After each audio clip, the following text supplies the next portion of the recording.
again. My name is Megan Hayes. I'm the Director of Corporate Sponsorships here at HRCI.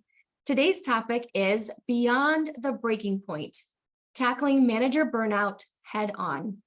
I am very pleased to introduce our speakers, David Brown, Adri Glover, and Molly Hines, who will take it from here. David, thank you so much to you and the Bonusly team for joining us today.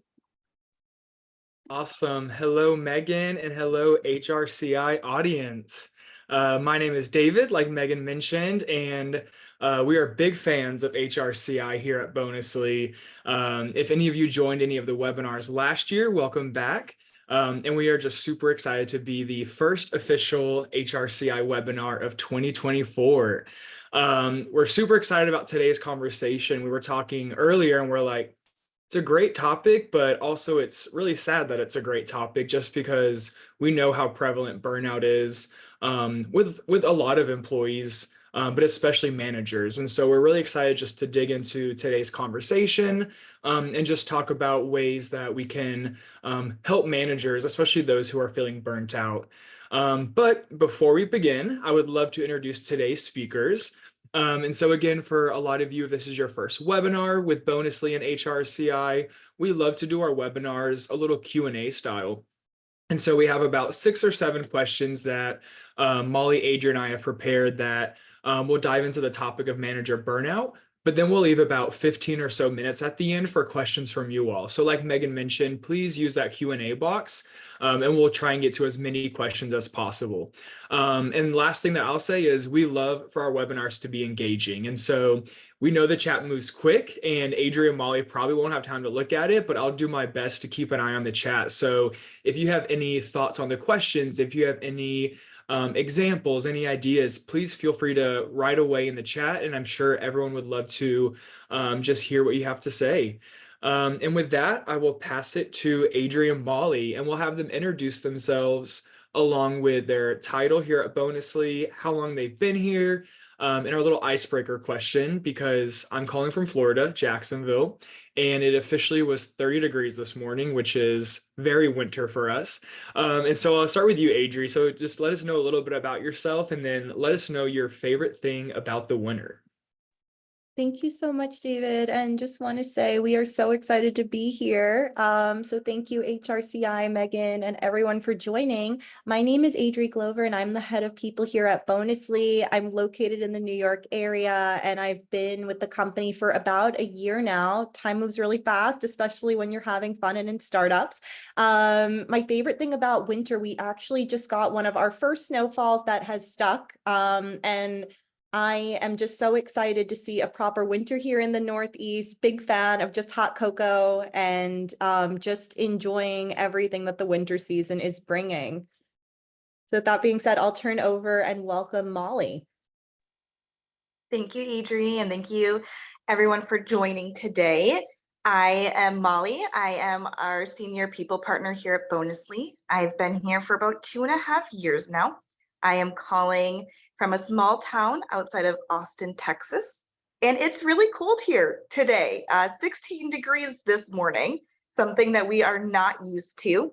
And besides snow, because we don't get a lot of it here, my favorite thing would be using our fireplace, I think, and just kind of having an excuse to stay in and watch movies and just bundle up on the couch.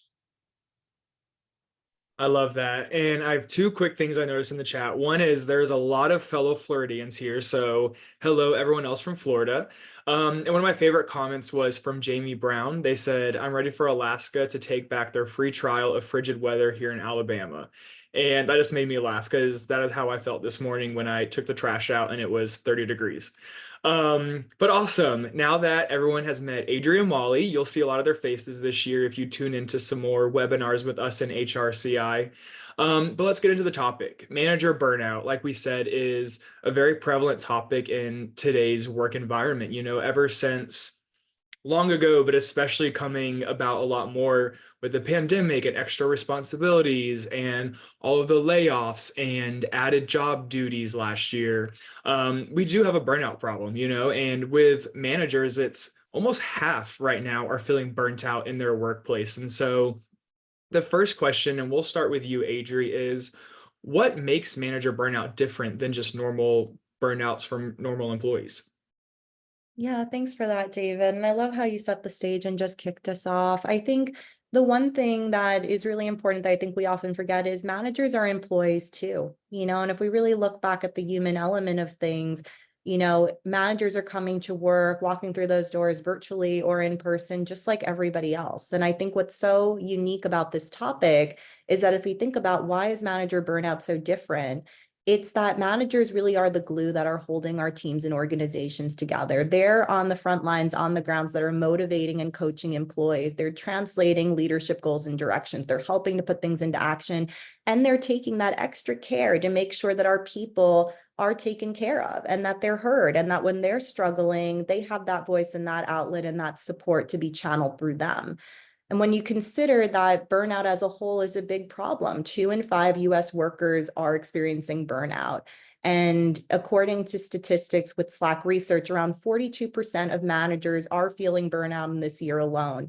That's huge. And when we translate back to managers, again, being employees, looking out for, our teams, it puts them in such a unique role where in order for them to thrive and be successful, they need to be checked in on too. And if managers are feeling burnout, ultimately, to me, that's the heartbeat of our teams and our companies. That's that first outlet on the ground for employees to say, I'm experiencing burnout, but then what do managers do when they're in that seat too? And when we think about just having that trust on the ground, being a driver for morale, looking at retention, these are all things that our people managers are, managing through every day while also taking care of themselves. And when we think about that being compounded with burnout, that leads to lack of productivity, lack of engagement, not having the vital signs that we need to really bring out our best performance and work. That in itself is a huge problem. So to me, boiling down to just people first and making sure that we're looking at managers in that context and recognizing that they're employees too, I think is the first step. But also just, acknowledging that burnout for managers is compounded given their added responsibilities and care for others is something really important to address as well. I'll take a moment to pause there. Thanks, Adrienne. Something to note is I think that there's an importance on the fact that a lot of our members and coworkers, our employees, they learn from their managers. Managers are there to set an example. And so if they're burnt out and not being the best they can be, their team is going to learn from them, especially when it comes to taking time off and setting boundaries. We received a lot of feedback when we did our stay interviews on how when employees managers take time off, it enables employees to want to take time off. Same with not answering Slacks on PTO and that sort of thing. So really want to make sure our managers are happy and thriving, and so the team can learn from them in the best way possible. Thanks, Molly. I think last thing just to add to that is, people that go into people manager roles, I think are naturally very caring. They're in this role because they want to help coach, they want to advise, they want to bring out the best in their teams and others around them. So I think that this is definitely a topic that's important to address because, it's an area where managers are vulnerable and they're struggling. And to your point, there's so much that goes into that role, but really making sure that that care that they're giving to their teams really impacts everything, again, from productivity to engagement to retention, and making sure that we're able to bring out the best, not only for ourselves individually, but for the companies and teams we're leading.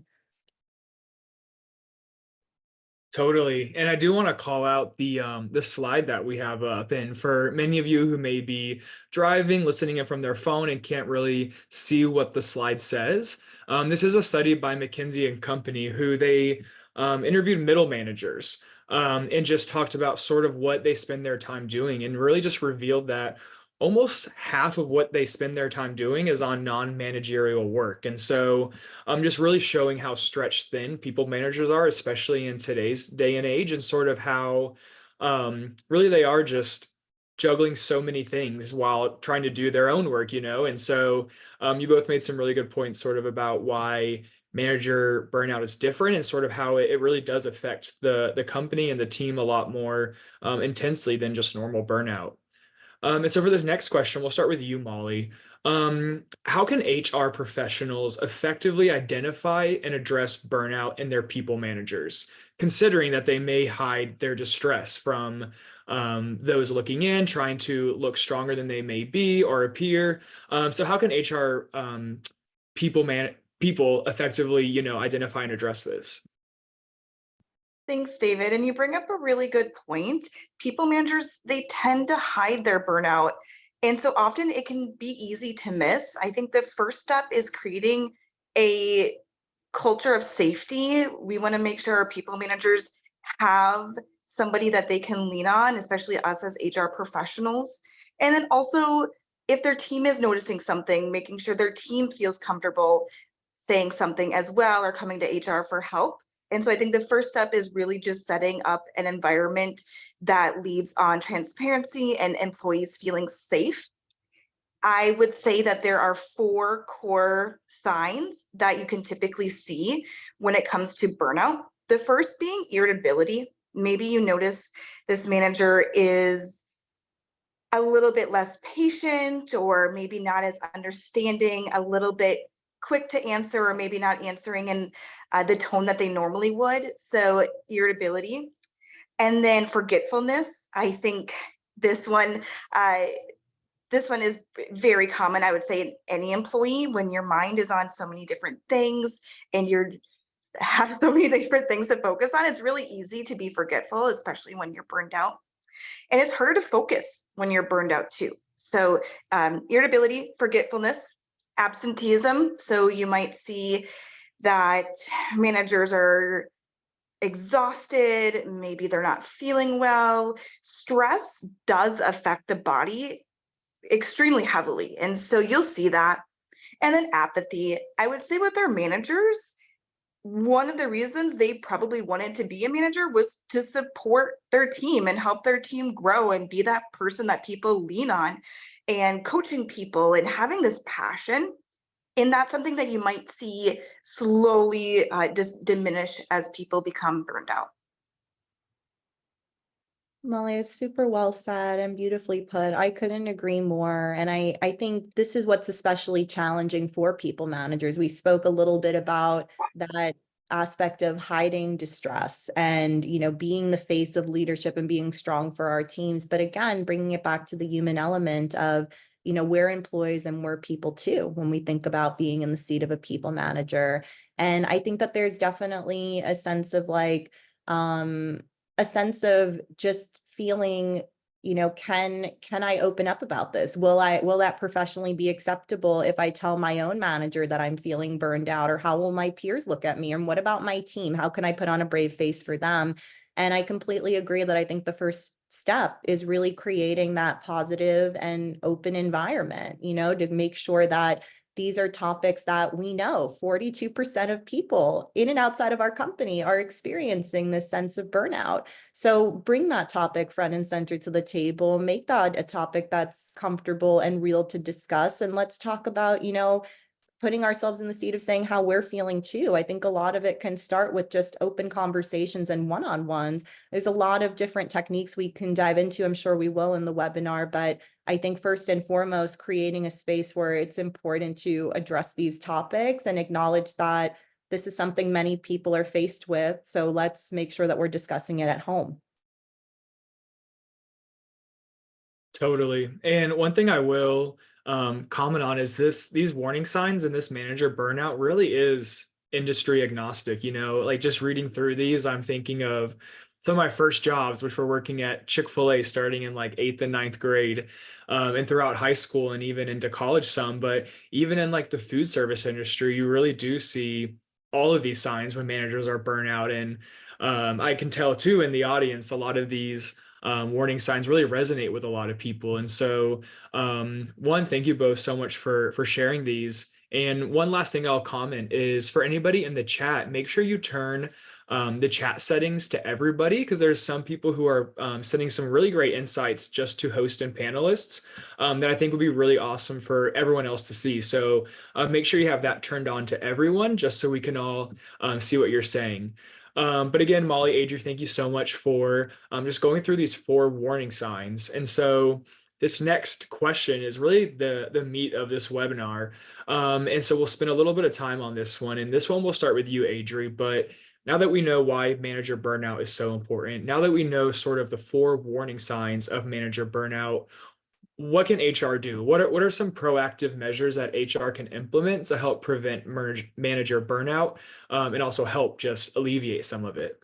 Yeah, absolutely, David. And I think, we're talking about just some strategies and techniques that can now help your managers just overcome burnout. And I think the first step there is being able to create that open space. To me, I always look at the one-on-ones. And I know that, there's many companies that don't do that. If you're not having one-on-ones, I think that that's a huge opportunity to make sure that you're staying connected with your team. That's a space to not only say, what's on my to-do list, what's on my checklist, how am I pacing towards my goal, but how are you feeling as a person? We start out our one-on-ones here at Bonusly by doing a pulse check on a scale of 1 to 5. How are you feeling and why?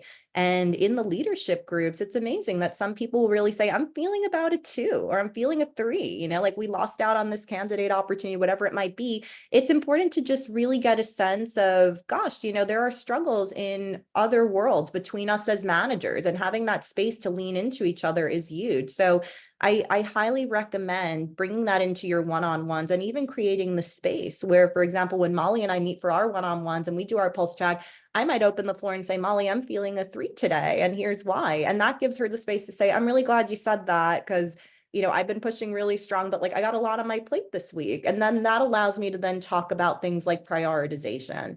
So moving from the one-on-ones and creating that safe space as my number 1. I'll then say number 2 for me is prioritizing workloads, right? Once I have a sense that we have that open communication, we have that trust, we have a genuine level setting opportunity to talk about what's going on, then I can start working, with my people managers. I can start working with my team to say, what is on your plate and what should we be focusing on? We're never going to get it all done at once. And here at Bonusly, we're about a 65-person team. We're working remotely. There's a lot that, as David said, managers are carrying a ton on their plates. They're doing a lot of IC work in addition to management.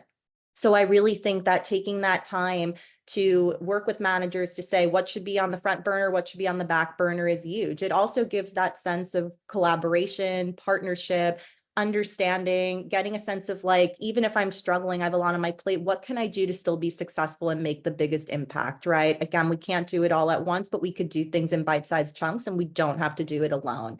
I think number 3, encouraging time off. Molly spoke to that beautifully. I think that we need to make sure that we're setting examples for people managers as much as we do for our ICs. We talk a lot about making sure we're preventing burnout, make sure you take time off of work. We need to make sure to say that to ourselves and to our people managers, and to make sure that they are getting the well rest that they need. They're working so hard throughout the year, making sure that their employees too, their people too, is really huge to making sure that they're feeling just engaged, appreciated, and recognized. I talked about earlier a little bit about our manager leadership channels here at Bonusly. It's amazing that we start out with these pulse checks, because I think in a way it helps us to not only get a lens into how other managers are doing, but it creates those bonds and connections. It's really important that we have those spaces, not just one-on-ones with our own managers, but within our peer group, to lean into each other, to learn, to give advice, and to, again, know we're not alone in this. If I have something I'm struggling with, I can go to another leader. There's visibility and there's a space created. We shouldn't just assume these spaces are being created, especially if you're fully remote. I think we need to be really intentional to know that these channels are active, that folks are talking, and that we're creating those bridges as best as possible and organically as possible. And I think lastly, maybe most importantly, is making sure that we're building a culture of recognition. Appreciation, a little thank you goes a long way. And for managers, who are balancing IC work, their own work, taking care of their teams, making sure goals, priorities are hitting our deadlines, it's really important just to take a moment to step back and just, give recognition for, all that they're doing. Just thank you so much for taking on that extra project, making sure we met those deadlines.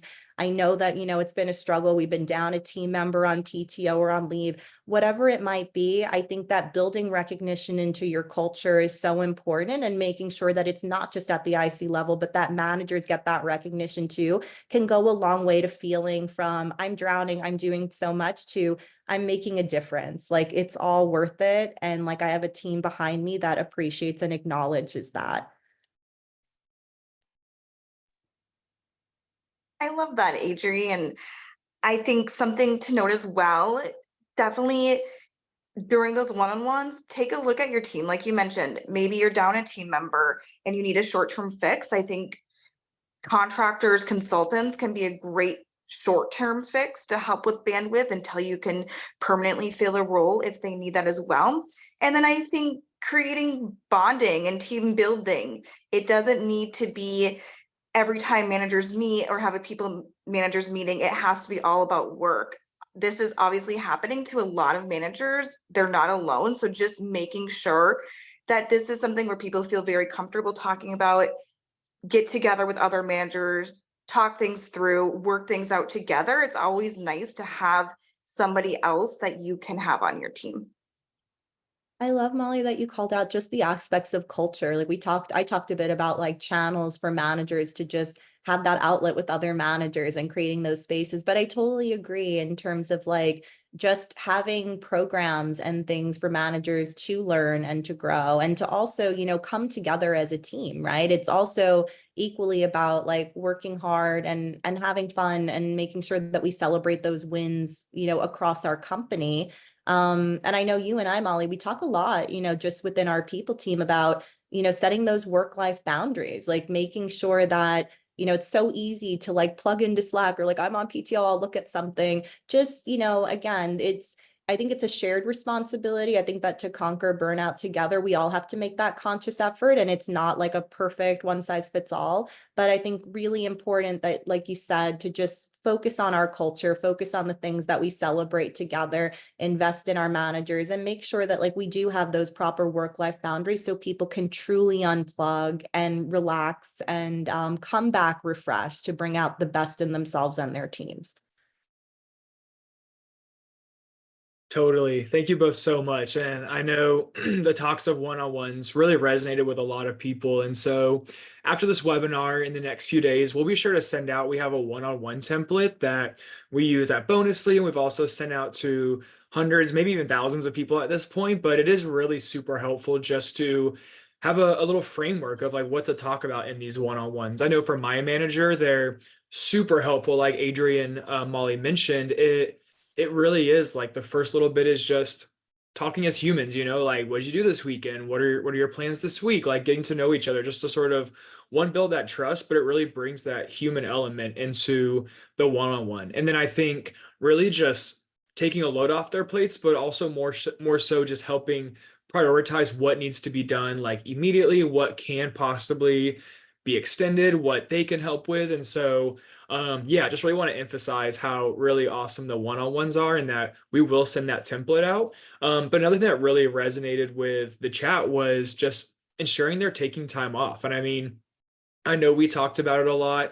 I know a lot of people in the chat talk about it, but it really is sort of a culture set situation where it has to be a part of your culture where it is okay to take off time. It is okay to go on vacation. It is okay to take a Friday off just to have a 3-day weekend, to have a 3-day weekend.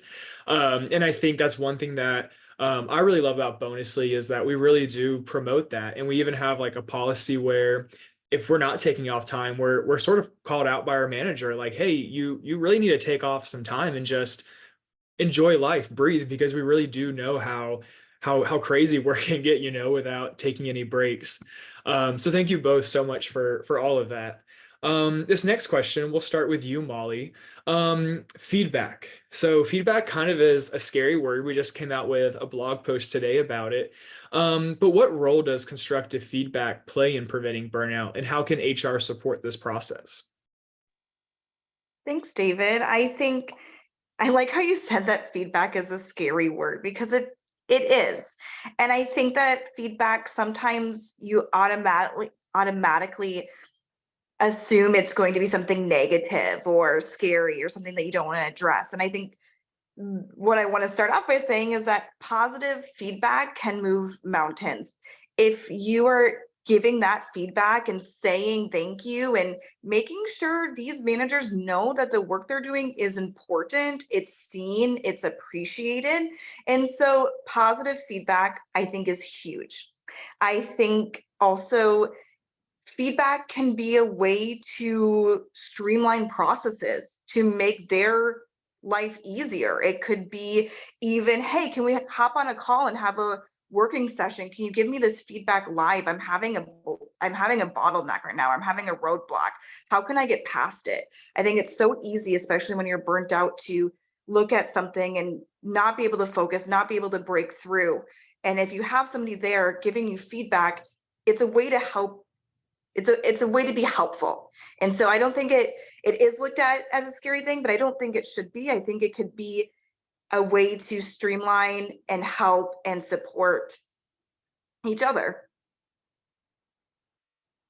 Molly, that was so well said. I just saw a bunch of comments in the chat talking about feedback being a gift. And I think like feedback is something that really needs to be thoughtfully and intentionally built out into each culture. Each culture, each company is going to be so unique, right? And there's aspects of radical candor. And, you know, I saw another comment about how it's all about how feedback is delivered. I see feedback as being a very powerful tool in terms of how we could enable ourselves and our team to see blind spots, empower one another, and really drive solutions together. You know, we could only assume, you know, that like, we can only assume so much without doing an engagement survey, without talking to people in one-on-ones. But if you're really able to get to the heart of where your managers are struggling in this context specifically, that's moving mountains and a huge milestone to understanding how they work, what's on their plate, what are things that can help them do better. I recently went on a business trip to Colorado, and I sat next to my manager. We flew together, and she just said, "Oh my gosh, I feel so bad. I haven't checked in on you. Like I've had so much going on the finance side." And she said, "I really need you to feel comfortable telling me if you really need something urgently. I don't care what time of night it is. Let me know." And it's not like she's not normally there for me, but her saying that really just clicked, because again, putting myself in that seat and remembering if we need something, we need to be vocal about it. It's not that other managers aren't prioritizing us. It's that we're all so busy. Again, at Bonusly, we're a 65-person team, and we're all, you know, balancing quite a lot. And I think that it's just feedback can be a really powerful enabler for us to just level set, for us to recognize maybe I haven't checked in as much as a manager. Please give me feedback so that I know what I can best do. Or if you need space and heads down time, there's not a worry to feel like, oh my gosh, I don't have meetings today. So I think that for us to bring out the best in our performance, for us to trust each other, for us to have that open space, I think that it's really important to first start with that. And again, positive feedback can go an absolutely long way, to Molly's point, you know, especially when we're feeling burned out and there's a lot going on. A little bit of encouragement and recognition is huge to knowing like you're making a difference. It's all worth it. And the constructive feedback equally, we could only improve from there. You know, it's important that we deliver feedback in the right way. And again, culture is so important to like what that means in each of our organizations. But as a whole, I really see feedback as being a tremendous enabler to building that trust, building those connections, and again, enabling the best in ourselves and others around us through our performance. I love what both of you had to say, and that really is like a great segue into our next question. But we oftentimes think of feedback, as a lot of people in the chat said, as constructive or sometimes negative, or you need to do better in this XYZ. But a lot of times feedback can be positive, you know, like, hey, this went really well. You did a really great job with this. And that really is like what we're in the business of here at Bonusly. You know, we really value just how powerful recognition can be for companies, and how even positive recognition is synonymous with feedback. You know, it is really a way to let someone know they're doing well. And so, like I said, here at Bonusly, we really do know how powerful recognition is for companies when it comes to engagement, when it comes to increasing performance and increasing productivity. But a lot of times, the recognition really is looked at from coming from managers. A lot of other companies out there do it this way. It's a lot of top-down recognition where oftentimes managers never receive it. They're always the givers of the recognition. They're always appreciating their teams and their ICs, but hardly do they ever hear, "Hey, you're doing a great job," or "Hey, this was really awesome what you did." And so, what are some effective ways that people managers can really feel acknowledged and appreciated for their work? And we'll start with you, Adri. Thanks, David. Yeah, I think it's so important that as you think about an appreciation framework, you think about that collectively across the org. I love, David, how you position, people managers. We're often thinking so much about what do we do for our RCs and our team, but it's important to look back at, the glue that's really keeping that together. Again, all the care we do for our employees. I think that one thing that I love is us sincerely using Bonusly. I think that it's wonderful that we have a platform where we're able to give that recognition organically and that appreciation at all levels, whether it's peer-to-peer, top-down, bottom-up, and really have fun with it. I think that part of it is being in a dispersed workforce or fully remote, we don't get those interactions in person. So we're not able to say, I want to take my manager, or I want to take this people manager out for lunch, to thank them. There have to be ways that we're able to connect with just where the workforce sincerely is today, and being able to, have that authentic voice and to say thank you in real time, to give some points behind it, and just, again, a nice message where they can ultimately cash out points and do something special for themselves is really nice. I know so many times as I've worked in HR and we want to do thank you gifts, it's always figuring out what do people like, and what if there's dietary considerations and someone's gluten-free, and this is just a nice way to just say thank you and allow people to pick and choose, which I think is special. I think also professional development is huge. It might not be something we automatically think about, but investing time in our people managers to make sure that they're continuously growing and developing and have that support is recognition as well, right? We're often focusing on ICs and helping folks get to that next level, but people managers also want to grow and they want to feel invested in, and they also need training, whether it's feedback training or training on how to enable better one-on-ones or giving feedback. I think that it's a really powerful opportunity to also think about just channels and programs. I would say also some companies can do lunch and learns. There's ways to spotlight different learnings across the company, whether that's, giving people managers a chance to speak on those panels or give them a chance to kind of learn. Again, just programs that help our people managers feel connected, feel invested in by the organization, and again, have those little thank yous that go a long way. But I'll take a moment to turn over to Molly and get her thoughts here as well. Thank you, Adri. I would say that there's always going to be work to do. There's always going to be that next project. There's always going to be this next goal. And so I think really breaking things down, I believe you said it earlier, into bite-sized pieces and celebrating the small wins and milestones. I think there's so much work that goes into achieving one large goal, that by breaking that down and appreciating the small steps are huge. So recognize the big wins, but also really recognize those small wins as well. And then I think too, appreciate mistakes. Everyone's going to make mistakes. And I think the best thing to do is be able to have a communication style where you can discuss those mistakes and say, hey, that maybe wasn't the best idea. Let's try it a different way next time. And that way everyone can learn and it can build a positive environment. So I would say just celebrate everything. Celebrate the mistakes, celebrate the big wins, celebrate the small wins as well. Molly, I love that. You got me thinking also just about, of course, visibility, right? Whether it's in the one-on-ones where you're having that recognition in that moment to just talk about things folks have done well. I think there's opportunities cross-functionally. We have a G&A team meeting that's all finance, ops, HR here at Bonusly. it's wonderful to get that visibility into a project that somebody else is working on or that helps somebody else on, right? It's amazing to see that in all hands or whatever channels you have in your organization. And to also celebrate just promotions or somebody getting involved in a stretch assignment. I think that that also just creates amazing windows into like what's possible. Like other people might be sitting back and just saying like, that's really cool that, you know, that person was able to have a move from CS to engineering or get involved in that project. And how can I do that? Like you might have hand raisers and folks that like also are really excited about that journey. And I think like there's so many ways that you can spotlight and recognize. Some people appreciate more private recognition. Like there's a whole philosophy around that too. But ultimately, you know, giving people that space just to, again, acknowledge publicly, whether it's Slack, again, all hands meetings, so many different channels that you can do just to celebrate big and small wins together and create that recognition so others can add on and have visibility too is really neat. And I think very special to just creating a culture of positivity and high performance as a whole. I think what you mentioned about visibility is huge. If people don't feel comfortable sharing what they're struggling with, you don't know and it can't be fixed. And so to really fix a problem, you have to understand what it is.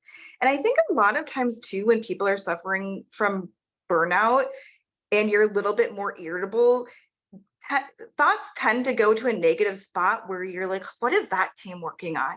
You know, they're not working on as much as I am. And so I think really shedding light on what people are doing and having that visibility is huge. And so, yes, I just wanted to say, I love your point of visibility. Perfect. And one comment I do want to just read is from Andrea, and let me find it real quick. They said, the transition from IC to manager is a big shift, and there should be space to acknowledge that during training, one-on-ones, etc. It's a new dynamic for the manager and their former coworkers. And I thought that was a really great statement because, you know, when new people are hired to a company, there is this large onboarding experience, you know, where you're trained in everything, you're taught all the ropes, where a lot of times a lot of companies really don't have a manager training or onboarding course. You know, it's like, all right, you're a manager now, go do it. And that really does add a lot to the stress and all. So I did want to just call up that comment from Andrea before we move into our final question for our presentation. And like I said, please feel free to use that Q&A box if you have any questions. We'll have about 10 or 15 minutes at the end to go over them. But this final question, and we'll start with you, Adri, but how does Bonusly help address manager burnout? And I would love to hear from you, Adri, more so on what does Bonusly do internally with our people managers? And then Molly, if you want to talk more so about the platform and really how we like to empower managers and help them do their jobs easier. Yeah, of course, David. Oh my gosh, so much to think about here. I think that, you know, one is the people ops side, like what are the programs and efforts and things that we put in place to help our managers? And for me, I think about just off the top of my head, one, promoting flexibility and work-life balance, you know, I think is huge. We have a flexible PTO policy, basically unlimited, but we really make sure that we don't have a cap on days. We really encourage our people managers and our teams to take time responsibly, flexibly as they need fit to be refreshed and recharged. I think as well, we also promote mental health resources. Like we make sure that we're openly talking about, and part of our goal for this year is making sure at least once a month, Molly and I are going to share resources out with our people managers and teams just around like awareness, recognizing that burnout is real. We're talking about it externally. We need to be talking about it, you know, in our own backyard too, and recognizing like, hey, if you're feeling this way, you know, please make sure to like check out things internally at Bonusly as well as externally, right? And that goes for other companies too.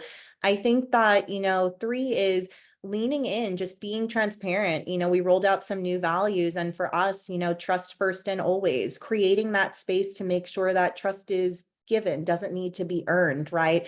If you're struggling with something, we want to know. It helps us as people managers to enable our people managers, right? And enable our teams to create that space. We know that employees that feel engaged as a whole and have that relationship with their managers are more likely to be retained, be engaged, and bring out their best performance.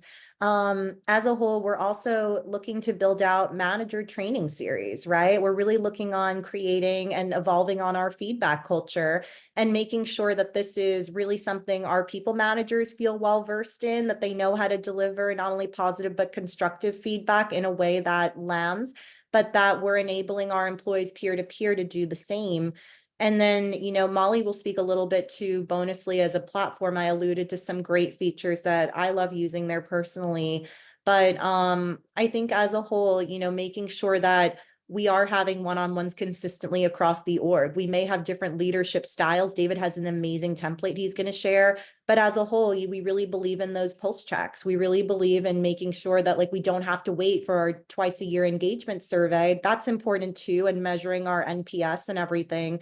But we really want to make sure that we're driving those real people connections and that we're understanding where folks stand and how can we get ahead of that, in real time. So I'll take a moment to pause there. I could go on, but I know Molly's got some great insights just on the platform and some great things that we've been doing and are excited for. Yes, thank you, Adrienne. Before I get to the platform, one thing I wanted to note that I really love that we do here is we have a wellness benefit, and usually wellness is looked at for physical wellness. So gym memberships, gym equipment, a Peloton, that sort of thing. But what we've done here is we've opened up our wellness budget to include mental and emotional wellness as well. And so it could be if, you can use it for therapy sessions, you can use it for different sort of mental health resources. And so I think that's been huge and something I really like that we do. And then in terms of our product, I would say that our product, one, it's great for recognizing managers that are often not recognized, and it's great for getting visibility. But I think that there's a different perspective on why it's great for managers, and it's because it tends to make things a little bit more streamlined. It can make things easier for managers to see, who have I given feedback to, who have I connected with, let me give them a quick shout out. Oh, I see what my team's doing, I'm going to comment on and shout out to them too. So it's also a way to streamline.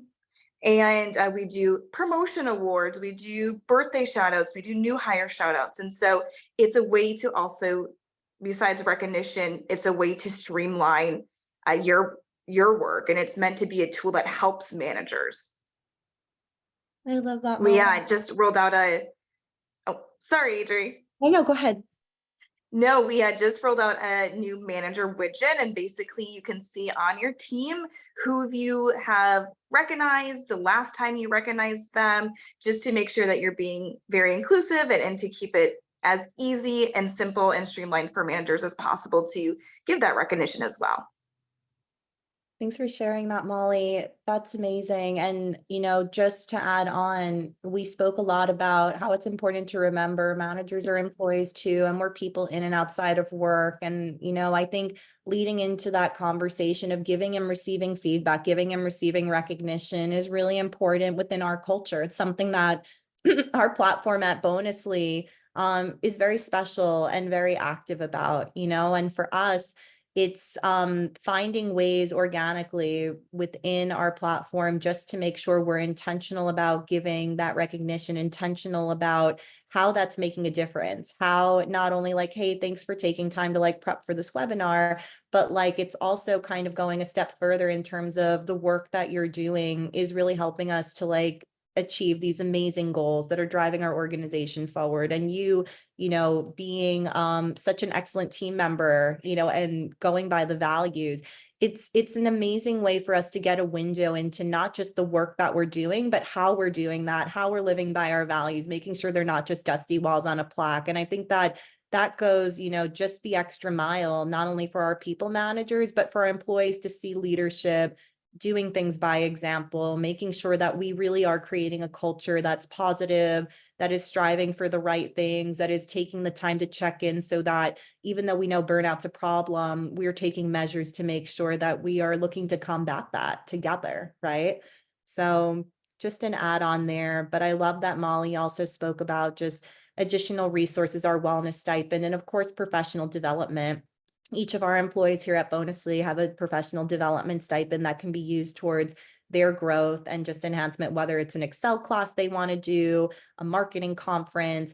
But we're also looking at ways to kind of streamline, like, are there general learnings that would be helpful across like the marketing team or the sales team? Like last week, we were really intentional. We're a fully remote company. We brought the whole sales and marketing team on site.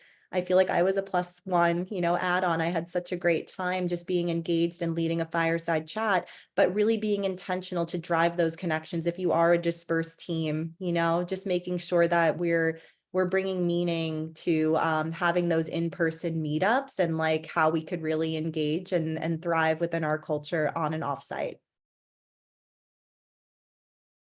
Wonderfully said by both of you. And as you guys were talking, I literally just watched the Q&A box light up. And so we do have lots of questions to go over. But before we get into that, I will take a quick commercial break. We're going to launch a poll here soon. And if you really would like to know more about Bonusly, have a demo, see how we can really help your organization, your people managers, one, recognize their people, but create this culture of feedback, recognition, which leads to higher engagement, higher performance, higher retention, please just answer that poll. We will have someone reach out to you. And then last but not least, we would love to connect with you, so I will drop our LinkedIns in the chat. And if you are by your computer, feel free to just scan the QR codes by Adrian and Molly. But if there was anything that you heard today that you would love to just follow up on, have any more ideas, I speak for the three of us where we would love to connect with you and talk with you and brainstorm with you. So please connect with us, shoot us your questions. But with that, I will pass it over to Megan for our little 10-15 minutes of Q&A. Thank you so much to our colleagues at Bonusly for your presentation today. It was fantastic. Lots of great feedback for our attendees as well. And we know our attendees are eager to participate in this conversation. If you have additional questions, please use the Q&A box. If we don't get to your question, I can assure you I will share them with our team at Bonusly. Before we start that Q&A, I would like to thank all of our friends and colleagues who've tuned in, not only from the US, but across the world. And we appreciate you learning with us. Next time, please bring a friend, whether you're certified or not. We'd love to get a chance to meet them. So let's go ahead and jump into those questions. And then before I do, I just want to remind everyone, these slides and this presentation will be available in the lobby for the next 30 days of this Zoom events webinar. So again, if you need access to this presentation or the slides to review again live, you can do so by going to the lobby. So first up, let's go to first question we have. What strategies have you found to be effective for creating an environment of safety so managers will share their feelings of burnout? It's an excellent question, Megan. I think that for me, it really is about leading by example. So if I go into a one-on-one and I want to ask my team, how are you genuinely feeling on a scale of 1 to 5? I might start out, with kicking off myself and saying why I'm feeling a 2 that week or why I'm feeling a 5 and how it's the work that the team has been doing collectively that is also making me feel that way, right? Because we're winning or because, oh, we're behind on these things or like, whatever it might be. I think that creating that space of vulnerability by leading by example so that others can see, hey, if it's okay for my manager to open up, then like I can open up too. And it's not like, I really feel that feedback has to be an ongoing journey. Like setting that stage can't be a one time and then great, the team gets it, because you're also, I have to remember that I'm a director level, right? But for some employees that are more entry level, it is hard, to give feedback to your manager. These are things that like we need to encourage. But I definitely think 1, leading by example, 2, setting the stage by having training, and 3, just constantly reinforcing, making sure that like we're setting that culture. It's not a one time, but it's something that becomes your best practice would be my recommendation. I think also too, just stating the fact that not every day is going to be a good day. There are good days and there are bad days and there are ups and there's downs, and that's just the facts of life. And so I think just being able to comfortably say and not shy away from, oh, today's not a great day. That's going to happen, and that should be something that we normalize. Very good. Excellent. And just a reminder, everyone who is in the chat and in attendance, we will share the code for recertification after we complete our Q&A session. But these are really important questions and really important feedback, so I want to make sure we get to those as well. Adri and Molly, this attendee said they have a feeling that upper leadership is burnt out. They've mentioned worries before, but was shut down a few months ago. He or she wants to be able to help, but doesn't know how to do so without overstepping. Do you have any recommendations on how to approach upper level management to address their burnout? Yeah, it's an excellent question. It's a delicate one too, right? Like we talked about each culture being so unique. I mean, that's why I think it's so important that when we talk about a culture of feedback, it can't just resonate within the people team. It has to be something that's permeating throughout your org and a space that's safe to say, it's okay to give upward feedback and it's okay to give feedback with that intent. I think that feedback always needs to have that sense of solicitation. You know, I have been seeing something, is it okay that I give you my perspective, right? It might not be you as an exact employee that's giving that feedback to the CEO, maybe it is, but I think first you have to feel out that space and understand like what feedback has been given that feels like quote unquote, it might be falling on deaf ears. You never want to wait just for an engagement survey, but I think as best as possible, I try to lead with data. I really try to lead with analytics, just like we're talking about today. 42% of managers are feeling burnout. I think that the more holistic and objective you can be to call out those statistics and see, you know, like patterns of what we can do to just move the needle is huge. I think that feedback that's coming from a genuine place from whoever just asked this is really powerful in just navigating the org, coming from, again, a good place and really looking to drive solutions. So I think one, I would try to look holistically at like, what have the patterns been before? Where has that not been successful? Two, looking to approach that maybe with some data and other points. You maybe don't need to go about that alone. But three, really looking to create that feedback culture and open space, you know, like coming with good intent. This is not to say leadership is just doing a terrible job. It's to say there's opportunity where I want to make sure we're winning over other employees or successful with our goals. You know, I'm one voice, but I'm sure that if we maybe led focus groups or we delved into this or we added it to a survey question, we might be able to get more insights, which could help make a big difference. But definitely a conversation I'd be happy to continue. It's a wonderful question. It's a struggle that many of us as HR leaders and employees struggle with, right? It's finding that balance in your org, but really important to make a difference. Definitely. I think one of the additional things organizations should do is look at workforce and staffing levels to ensure they are appropriately staffed to help managers with the IC level work. Can you provide insight if this is something that is considered?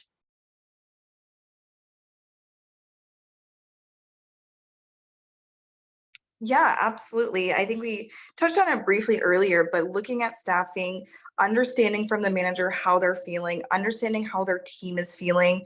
I think that even using data, like Adri said, that's going to always resonate. So how much time is being spent where, who is working on what, where could we use that extra help? So I think that's really what to focus on there is gathering that data. And then, like we had mentioned before, bringing in, maybe it's a short amount of time where you're feeling a little bit overwhelmed or your team is overwhelmed. Use other resources as well. Bring in a consultant, bring in an agency. I know our marketing team and David's team, they always have different resources that they're using to help each other out. And so I think, yes, definitely look at staffing levels, but do it very thoughtfully and mindfully. Sometimes adding people isn't going to solve the problem if you're not adding the right people. Very good. Really great. And speaking of time, actually, I wanted to ask you this from one of our attendees saying, what suggestions do you have for feedback session length and frequency that works best? That's an amazing question. You know, I think it really comes down to your culture. Like, is this a new initiative that you're looking to roll out? Is it also going like hand in hand with something such as where we're at Bonusly, rolling out new values, right? Have you had leadership changes? I think that, you know, for us, as we're looking at feedback trainings, you know, we're probably looking at about like an hour and a half with like breakouts and a break in between, like making sure that the style of it isn't just lecturing, right? And that employees are kind of taking notes, but like they're actually engaging and problem solving and talking through together. There's no right or wrong.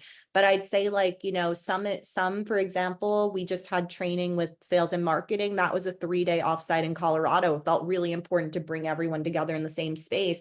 Other aspects, like we're a fully remote team, I think you could benefit from on-site, but other aspects are, the reality is we're going to be working remotely, and like how much engagement can you have like in front of your computer screen? So I think one just really depends on where your company is and the kind of initiatives you're looking to roll out. A one-time training, it's hard to say like, how can we measure that and know that it sticks? But I think like you could also reinforce that into your onboarding and into like department aspects and do pulse surveys. We use Slack and we use Lattice just in terms of pulse surveys here at Bonusly. But I think, in terms of length, again, will depend. I think if it's virtual, make sure that you're just giving those breaks and that extra interaction to compensate if you're not on site. But again, make sure that you're reinforcing that training just to make sure it's moving the needles in terms of your goals and where you want to see your culture. Very good. And we are running out of time, so I really want to ask this question before we wrap up today. Can you address, please, the psychological safety in relation to burnout? Yeah, I think Molly and David spoke to this really beautifully and candidly. I think that there really is a stigma around feeling burnout and feeling shame around that, hey, if I'm feeling burnout, the CEO, my manager, they're going to feel I'm checked out, or maybe I'm not the right person for the role. There's that real sense of vulnerability. There's also that aspect of like, hopefully we've learned so much since COVID times too, around just the importance of emotional health and well-being and being able to say like when you need to unplug, right? But those reminders are really important. And again, I think it comes down to culture and like how we reinforce that. It can't just be like, we support mental health as a blanket.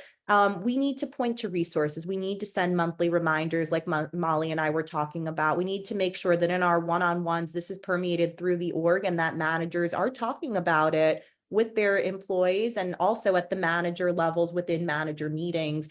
And as a whole, it is hard and it is vulnerable, and it is something where we all want to know we're coming to work doing our best, but like Molly said, we have to acknowledge sometimes there's just bad days and we're going to get through it. But we need to really create that culture and that space to know, one, am I able to talk to my manager in a one-on-one? Do I have the trust of my peers that if I open up about something, I'm not like I'm not like a low performer. I really have the opportunity, but like I've struggled with doing all this IC work on top of my manager work and figuring out problem solving together. So I think there's a few different facets to consider there, but ultimately, really important just to acknowledge that like, yes, it's an issue with psychological safety and recognizing burnout and just making sure like there's a lot of levers we talked about today, so much information and research out there that we could point to that can expand it out, not just to like your own team, but like what's collectively happening in the workforce right now that can help.